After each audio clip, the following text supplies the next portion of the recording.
Hi, so today's Tuesday. So andito nga ako sa Von kasi dito nga ako every Tuesday and Thursday. So wala lang, naisip ko lang na gumawa ng video ngayon kasi nasabihan na nga ako na siguro sometime around November sa Mississauga na ako magre-report every time. Ito, lunch break, kaya andito ulit tayo sa Von Mills. Yun, bilis lang ng panahon kasi in 2 weeks time, November na, and malapit na mag-December kasi yun nga, nagsisimula na nga mag-send ng mga invites para dun sa mga Christmas party. So last year, isa yung inattendan ko, pero this year mukhang magiging 2. Pero tignan natin kung ano pa yung mga plano natin kasi hindi ko rin alam kung meron ba kaming pupuntahan ng pamilya ko. So ngayon, eto, mag-iikot-ikot lang ulit tayo dito sa Von Mills. Pero mamaya nga, bago ko sunduin si Jamie, baka pumunta ako dun sa isang store sa Mississauga na nagbebenta ng mga dim sum, yung mga siopaw ata, tsaka yung mga siomai. Kasi nung Sabado, merong handang siomai doon and mukhang nagustuhan ng mga bata. So sabi ni Jamie, bili raw kami para at least madagdagan yung pwedeng baunin nila Enzo tsaka ni Sky. Eto, ikot-ikot muna tayo dito sandali. Eto, pasok lang ulit tayo dito. Actually, ito yung pinaka-mamimiss ko dito, itong Nike store. Kasi minsan may nakita ako dito na sobrang mura, and then binibili ko, and then sinusubukan ko siyang ibenta kasi pwede mo naman siya i-return within 30 days. So kapag hindi ko siya nabenta within 30 days, yun, nire-return ko na lang dito. Chinek ko kanina yung sapatos ni Enzo tsaka ni Sky. Yun, medyo pasira na. Ito sana yung gusto kong bilhin sa kanila kasi maganda yung kulay, pero I think may mga sapatos pa sila, kaya yun, hindi ko muna binibili itong mga to. Pero siguro kapag alam ko na nga kung hanggang kailan na lang ako dito sa Von, baka bilhan ko sila kasi yung pinakamalapit na Nike dun sa bahay namin is yung sa Toronto Premium na walang good deal ngayon. Pasok lang tayo sandali dito sa The Shoe Company kasi the last time meron ako nagustuhan dito. Nandito lang yun. Ito ba yun? Ito nga. Ito sana yung nagustuhan ko.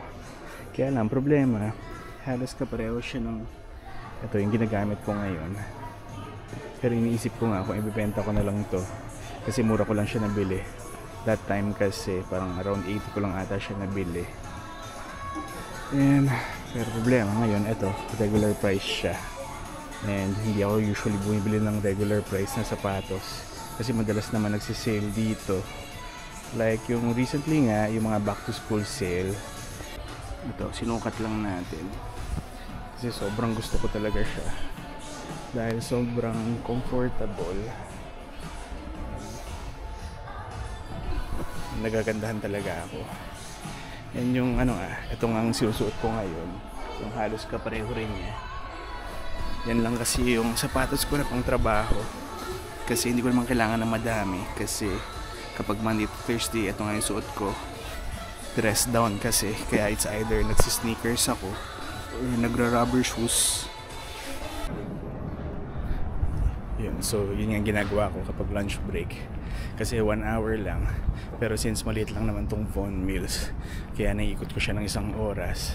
So yung kanina yung sapatos, gustong gusto ko talaga siya, pero papaalam muna tayo kay Jamie dahil yun nga, actually nabanggit ko na sa kanya before, pero sabi ko nga sa kanya, i-dispose ko muna itong luma ko kasi since mura ko nga lang siya nabili, and siguro parang pa-birthday ko na rin sa sarili ko kasi bukas nga birthday ko.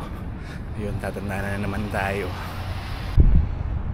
Yan, pabalikan tayo ng trabaho pero medyo makulimlim na naman kaya ramdam ko yung lamig. Yun, syempre mamimiss din natin itong lugar na to dahil especially dun lang yung Canada's Wonderland. So yun, balik tayo sa trabaho, and then mamaya nga bibili ako ng mga dim sum para sa mga bata. Pabalik na ako dito sa trabaho ko, and magtutu na rin kasi, and hanggang 4 lang ako, kaya after 2 hours uwi na rin ako. And ito lang, ito yung daily routine ko. Ito yung Tim Hortons na malapit, katabi lang ng ito ng pinagtatrabahuhan ko. So dyan ako bumibili na ng kape every morning. Although meron namang free coffee dito, kaya lang hindi ko nga gusto yung kape nila rito, kaya bumibili pa ako dito sa Tim Hortons. Yan, tapos na tayo. So pabalik na tayo ng Mississauga. At least, yan, medyo maaraw na. Yun, yung pupuntahan ko pala na tindahan ng dim sum, Happy Dim Sum pala yung pangalan ng lugar. So nandito na tayo sa Happy Dim Sum Bakery. Ayun, may no frills din pala dito, kaya lang parang medyo maliit.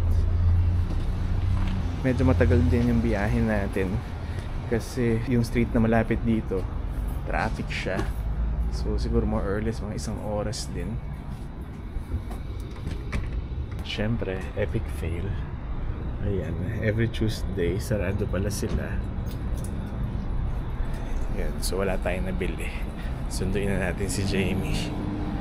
Sayang yung biyahe natin dahil ang traffic nga kanina. Yan na si Madam. Happy birthday to you tomorrow. Bukas pa? May surprise ako sa'yo. Ano? Samosa! Samosa? Bakit? Dahil Diwali? Oo, ata. Ang daming samosa sa taas eh, kaya kinuha kita. Wait lang. Ayan nga, epic fail. Hindi nga ako nakabili ng siomay. Eto, nagdala pa ako na itong lalagyan. Ready ka pa naman? Kaya nga, hindi mo kasi sinabi sa akin. Ay, di ko naman na-check. Ha? Oo nga pala, Tuesday pala TV. Ayun, sarado. Saan yung Epic punta ko? fail ka. Ang traffic pa naman papunta doon. Oh no. Tara, uwi na tayo dahil gutom na ako. Pero at least may Samosa. samosa. Wala kasi nga si lang. Sky, nagpapabili ng pizza. Sabi ko, kumain na sila ng dinner. Ah, okay. Tara. Sige, go. Yan, so nandito na ako sa bahay. Sa sobrang gutom ko, habang kanina nagda-drive, kinakain ko na yung samosa na dala ni Jamie. Ito naman, may boses na to for the past, 2 araw. Oo, Pero nag-work ngayon, talaga yung sa labat. Pero ngayon, parang ako nasusuka. no. Yun, masama pakiramdam ko. Yan, naubos na natin yung samosa. And ito, iniinit na ni Jamie yung dinner ko. Ito yung request ko ng isang araw, which is yung sinampalukang manok. So, ano nilagay mo dyan? Dahon ng sampalok. Tapos, Manok, luya, sibuyas, bawang, lahat ba sabihin ko? tsaka sinigang mix. Tsaka sili. Pampaasim. Yes. Pero itong Sarap asawa ba? ko, sa pakiramdam, kaya hindi ko na patatagalin. So hanggang dito na muna uli. So again, thank you for watching and I'll see you on my next video. Bye!